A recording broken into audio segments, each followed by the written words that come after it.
मेरे प्यारे हिंदी के प्रतियोगी अभ्यर्थियों, इस हिंदी वाग्धारा चैनल में आज आपका पुनः स्वागत है। एक नई अभ्यास श्रृंखला के साथ, इस उम्मीद के साथ कि आप विधिवत अपनी तैयारी कर रहे होंगे और अपने भविष्य की चिंता करते हुए उत्तरोत्तर अपनी इस तैयारी को आगे बढ़ा रहे होंगे। तो उम्मीद करता हूँ ये श्रृंखलाएँ आपको बेहतर लगती होंगी, तो आप इसका भरपूर लाभ लें। और ये श्रृंखलाएँ ऐसी नहीं है किसी एक परीक्षा के लिए, आप हिंदी की कोई भी परीक्षा दे रहे हों, सभी परीक्षाओं के लिए आपके लिए रामबाण सिद्ध होंगी। और आप इनका अध्ययन करते हैं तो निश्चय ही आपकी प्रतियोगिता परीक्षा में ये आपकी सहयोगिनी होंगी। आइए इस उम्मीद और अपेक्षा के साथ आज अगली श्रृंखला की शुरुआत हम अपने पहले प्रश्न से करते हैं। आज का पहला प्रश्न समृद्ध स्वरों की संख्या है। ए 2, बी 3, सी 4, डी 5। तो समृद्ध स्वर हम जानते हैं हमारा 4 होते हैं, तो हम उनको 4 पर टिक मारेंगे। 4 ई और उ ये हमारे समृद्ध स्वर होते हैं। प्रश्न नंबर 2, भाववाच्य में किस क्रिया का प्रयोग होता है? ए अकर्मक क्रिया, बी सकर्मक क्रिया, सी एक कर्मक, डी द्विकर्मक। तो हम जानते हैं भाववाचक वाक्य हमारा जो है क्रिया प्रधान होता है, अकर्मक होता है, इसलिए विकल्प ए हमारा सही हो जाएगा, अकर्मक। प्रश्न नंबर 3, किसी भी वर्गीय व्यंजन का तृतीय, चतुर्थ तथा पंचम वर्ण है? घोष वर्ण, अघोष वर्ण, अल्पप्राण, डी महाप्राण। तो हम जानते हैं किसी भी वर्ग का प्रथम, द्वितीय, अघोष वर्ण होता है वर्गीय व्यंजन का, और तीसरा, चौथा और पांचवा ये घोष या सघोष वर्ण होता है।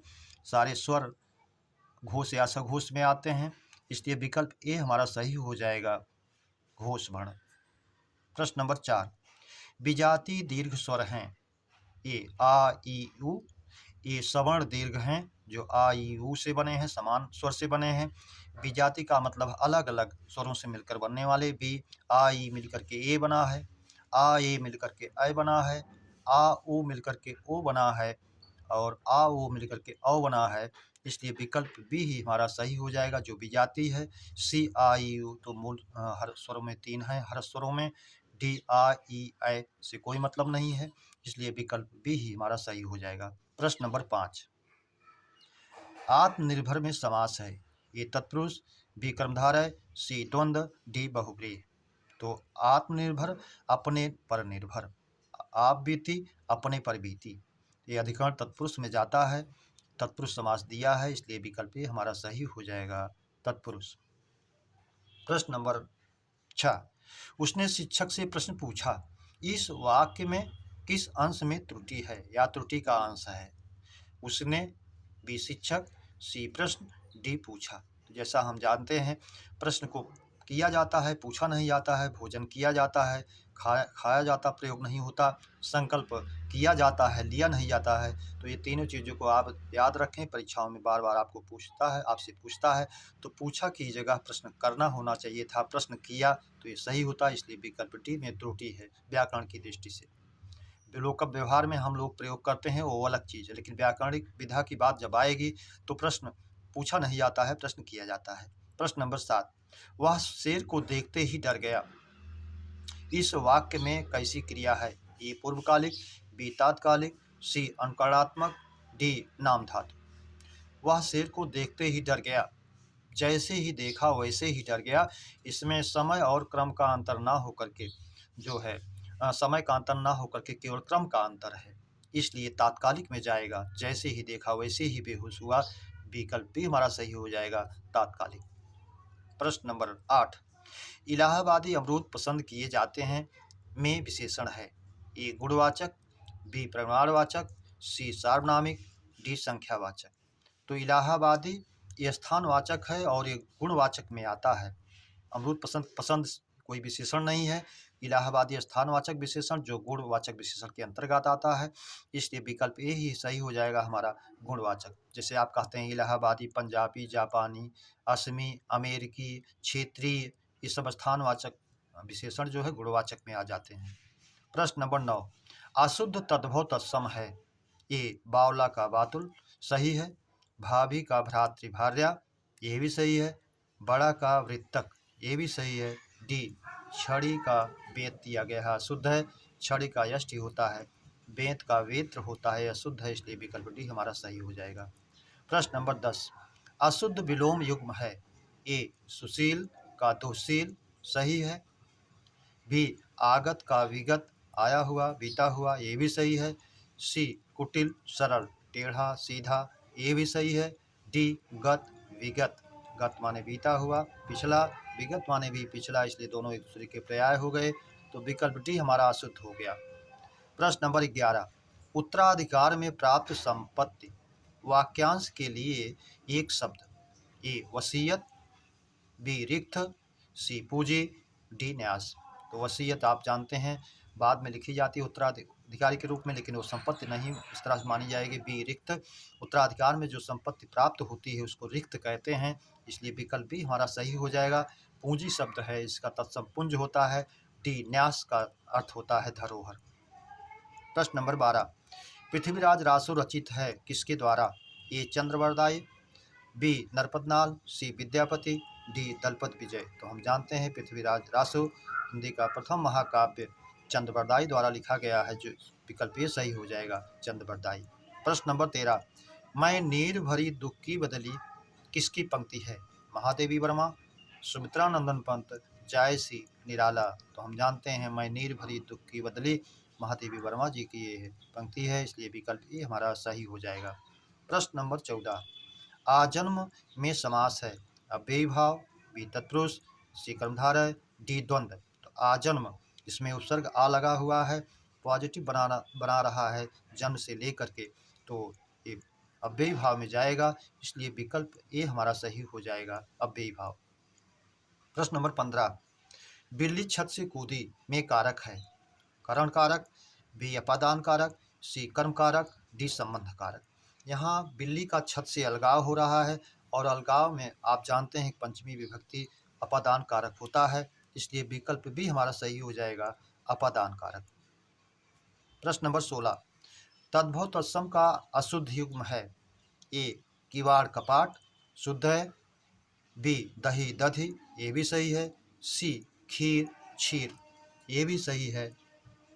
डी पानी नीर, पानी का पानी होता है, नीर पर्यायवाची के रूप में दिया गया है, इसलिए विकल्प डी हमारा अशुद्ध है।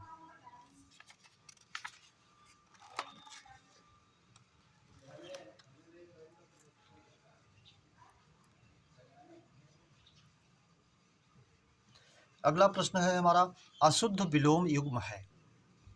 ए आह्वान विसर्जन, बुलावा करना, विसर्जित कर देना, सही है। बी तिक्त मिष्ट, तीता का मीठा, ये भी सही है। सी गुप्त, छिपना प्रकट व्यक्त होना, ये भी सही है। डी लघु ह्रस्व, ये एक दूसरे के पर्याय जैसे हैं, इसलिए विकल्प डी हमारा अशुद्ध हो जाता है, लघु ह्रस्व। अगला प्रश्न नंबर 18, माली द्वारा फूल तोड़ा गया में वाच्य है। माली द्वारा या माली के द्वारा। ए कृत्यवाच्य, बी कर्मवाच्य, सी भाववाच्य, डी ये कर्मक। अब माली के द्वारा फूल तोड़ा गया, यहाँ कर्म की प्रधानता है, कर्म के अनुसार क्रिया रखी गई है, तो और आप जानते भी हैं से के द्वारा इसमें प्रयोग किया जाता है कर्मवाच्य में, इसलिए विकल्प भी हमारा सही हो जाएगा, कर्मवाच्य। अगला प्रश्न, वह कमाए तो हम खाएं में काल है। ए हेतु हेतु मध्य भविष्य, बी संदिग्ध भूत, सी सामान्य भूत, डी सामान्य भविष्य। तो जानते हैं कंडीशनल वाक्य होता है हेतु हेतु मध्य भविष्य, वह आए तो मैं जाऊं, वह कमाए तो हम खाएं, वह कहे तो मैं प्रयास करूं, इस तरह के वाक्य कंडीशनल जो होते हैं हेतु हेतु मध्य भविष्य होते हैं, इसलिए विकल्प ए में जाएगा, हेतु हेतु मध्य भविष्य। प्रश्न नंबर 20, पिता पुत्र से पुस्तक पढ़वाता है में क्रिया है। ए नाम धातु, बी प्रेरणार्थक, सी तात्कालिक, डी अनुकरणात्मक। पिता पुत्र से पुस्तक पढ़वाता है, जब हम जानते हैं कर्ता स्वयं कार्य ना करके किसी दूसरे से करवाता है तो प्रेरणार्थक क्रिया होती है, इसलिए विकल्प भी हमारा सही हो जाएगा, प्रेरणार्थक। अगला प्रश्न नंबर 21, भरत मुनि ने किसी रस की मान्यता नहीं दी। ए करुण रस, बी शांत रस, सी वीर रस, डी विभत्स रस। जैसा हम जानते हैं भरत मुनि ने अपने नाट्यशास्त्र में केवल 8 रसों का वर्णन किया, उनका मानना था कि लोग हमारे नाटक में आनंद के लिए आएंगे, मनोरंजन के लिए आएंगे, ना कि कमी मनाने के लिए आएंगे। इसीलिए उन्होंने शांत रस को मान्यता नहीं प्रदान की थी। तो भरत मुनि ने जिस रस को मान्यता नहीं प्रदान की वो विकल्प भी सही हो जाएगा, शांत रस। प्रश्न नंबर 22। दिख रावह मातहि निज अद्भुत रूप अखंड, रोम रोम प्रति लागे कोटि कोटि ब्रह्मांड। तो यहाँ उन्होंने जो है अपना भगवान ने अद्भुत रूप दिखाया माता को, और एक एक रोम में अखंड करोड़ों करोड़ों ब्रह्मांड दिखा दिया, अपना अद्भुत रूप अखंड दिखा दिया। तो बड़े अद्भुत की बात, आश्चर्य की बात की गई है, इसलिए अद्भुत रस में जाएगा। ये भयानक रस नहीं, वीर रस नहीं, सी अद्भुत रस में जाएगा। विभत्स जुगुप्सा घृणा की बात की नहीं गई है, इसलिए ये भी नहीं होगा। प्रश्न नंबर 23। बद्ध्वागमन में संधि है। ए यण सुर संधि, बी गुण सुर संधि, बी यण सुर संधि, सी वृद्धि सुर संधि, डी आयात सुर संधि। तो आप जानते हैं वधु प्लस आगमन, वध्वागमन, वधु का आगमन, ऊ का वाह हो गया है, और यण संधि में जानते ही को यणचि ई ऊ री ली के बाद हरस या दीर्घ ये हों, और बाद में उसके बाद कोई भी असमान स्वर आए तो ई का या, ऊ का वा, री का रा और ली का ला हो जाता है। उसी नियम के तहत इसमें यण स्वर संधि हुई है, वधु प्लस आगमन, इसलिए विकल्प भी सही हो जाएगा, यण स्वर संधि। प्रश्न नंबर 24। शुद्ध वर्तनी का शब्द है प्रज्वल। अब इसमें ज्वल मूल शब्द है, प्रा उपसर्ग है, अगर ये जा ना होता आधा एक अतिरिक्त तो ये सही होता। प्रश्न विकल्प बी बाजार, इसका शुद्ध बाजार होता है, अगर बाजार होता तो शुद्ध होता। सी बादाम, बादाम होता तो ये भी सही होता। डी अंतर्धान, अंतर्धान पूर्णतया शुद्ध है, अंतर्ध्यान जब इसको लिखते हैं लोग तो अशुद्ध हो जाता है, इसलिए विकल्प डी हमारा शुद्ध रूप होगा, अंतर्धान। प्रश्न नंबर 25। शिक्षक ने छात्र को गणित पढ़ाया में कर्म है। एक कर्मक, दो कर्मक, सी अकर्मक, डी प्रेरणार्थक। तो शिक्षक ने छात्र को, एक कर्म ये है जो गौण कर्म है, गणित पढ़ाया, गणित को छिपा हुआ है, दूसरा कर्म है जो क्रिया के समीप है, मुख्य कर्म है। तो एक गौण कर्म, एक मुख्य कर्म, द्विकर्म है, इसलिए वाक्य जाएगा विकल्प बी द्विकर्मक। प्रश्न नंबर 26। देवता का पर्याय है ए त्रिदश, बी निर्जर, सी विबुध, डी सभी। तो त्रिदश तीनों दशाओं में जो समान होता है वो देवता होता है, इसलिए ये भी सही है। बी निर्जर, जिससे जरा अवस्था नहीं, वृद्धावस्था नहीं आती है, इसलिए ये भी सही है। सी बेबुध, मूल रूप से देवता का पर्यायवाची होता ही है, इसलिए विकल्प डी हो जाएगा हमारा सभी। अगला प्रश्न हमारा 27। बहु बहु समशुद्ध भिन्नार्थक शब्द का अर्थ है बहुत, वधु, अल्प, वधु, मित, अल्प, कोई नहीं। तो हम जानते हैं बहु का अर्थ प्रचुर होता है, बहुत होता है, और बहु जो है ये इसका तत्सम होता है वधु, तो बहुत और वधु विकल्प ए ही हमारा सही हो जाएगा। प्रश्न नंबर 28। पंचम वेद कहा गया है ए आर्ष काव्य, बी नाट्यशास्त्र, सी पुराण, डी कोई नहीं। तो भरत मुनि ने हमारे इस पंचम वेद को नाट्यशास्त्र को कहा, आर्ष काव्य ऋषियों मुनियों द्वारा रचित काव्य को कहा गया है, इसलिए आर्ष काव्य नहीं है। नाट्यशास्त्र, पंचम वेद नाट्यशास्त्र को माना गया है, इसलिए जो है विकल्प भी हमारा सही हो जाएगा, सी पुराण, कोई नहीं, सी कोई मतलब नहीं। प्रश्न नंबर 29। जिस जंगल में डर ना लगता हो, वाक्यांश का एक शब्द। अभयारण्य, बी आरण्यक, सी अभयक, डी वन भीरू। आरण्यक अरण्य से संबंध रखने वाला, अभयारण्य जिस जंगल में डर ना लगता हो, इसी को वर्तनी शुद्धि में अभयारण्य दे देते हैं जो अशुद्ध हो जाता है, लेकिन इसका पूर्ण शुद्ध रूप वर्तनी शुद्धि के लिए भी आप जानते रहें, अभयारण्य, ऐसा अरण्य, ऐसा जंगल जहाँ पर डर ना लगता हो, इसलिए विकल्प ए ही हमारा सही हो जाएगा। प्रश्न नंबर 30। निम्न में शुद्ध वाक्य है। बी आपकी मनोकामना, नूपुर की ध्वनि मनमोहक है। नूपुर की ध्वनि मनमोहक है अशुद्ध है, अगर ये नूपुर होता है, ना पे बड़ी की मात्रा होती तो वाक्य सही हो जाता।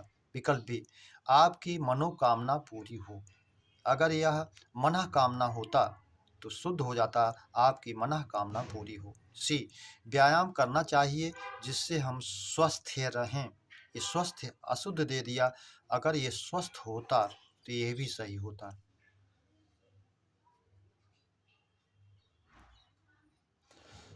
विकल्प डी, आज रेणु देवी का व्याख्यान होगा। ये पूर्णतया शुद्ध है, इसलिए विकल्प डी ही हमारा सही हो जाएगा, डी। प्रश्न नंबर 31, आदि से अंत तक वाक्यांश का एक शब्द है। ये बच्चे बड़ा कंफ्यूज होते हैं, आप भी कहीं ना हो, इसलिए इस शब्द को जान लीजिए। विकल्प ए, आदि प्लस उपांत, ई का या हो गया, आद्युपांत, ये सही है। और इसका एक रूप और भी चाहे ऐसे लिखें तो वो भी सही होता है, या पे छोटे ऊ की मात्रा आद्युपांत। यण स्वर संधि के अनुसार आदि से अंत तक ये सही है। आद्य प्लस उपांत गुण हो जाती है, ये आद्य प्लस उपांत अगर आप लिखते हैं ऐसा तो यह भी सही है, आद्योपांत, ये गुण स्वर संधि हो गया। फिर सी, आद्यंत, आदि प्लस अंत लिखें तो ये भी यण स्वर संधि का शब्द है, संधि है, इसलिए ये भी सही है। तो आदि से अंत तक वाक्यांश के तीनों शब्द हमारे माने जाने चाहिए, और तीनों हैं। आपकी परीक्षा में जो भी देता है तीनों में से एक को, तीनों देता है तो सभी, एक देता है तब भी उसको आप माने। इस तरह से विकल्प डी हमारा सही हो जाएगा, सभी। मेरे प्यारे बच्चों, आज आपने इन श्रृंखला का विधिवत अध्ययन किया। उम्मीद करता हूँ कि यह श्रृंखला आपको बेहतर लगी होगी। यदि आप इस श्रृंखला को हस्तलिखित मान करके ये इसकी अवहेलना नहीं करते हैं, पढ़ते हैं, तो इसकी गहराई में जाने पर आपको एहसास होगा कि आपकी परीक्षा के लिए कितनी उपयोगी सिद्ध हो सकती है। फिर अगली श्रृंखला के मिलने तक आप लोगों के उज्जवल भविष्य की कामना के साथ धन्यवाद। जय हिंद।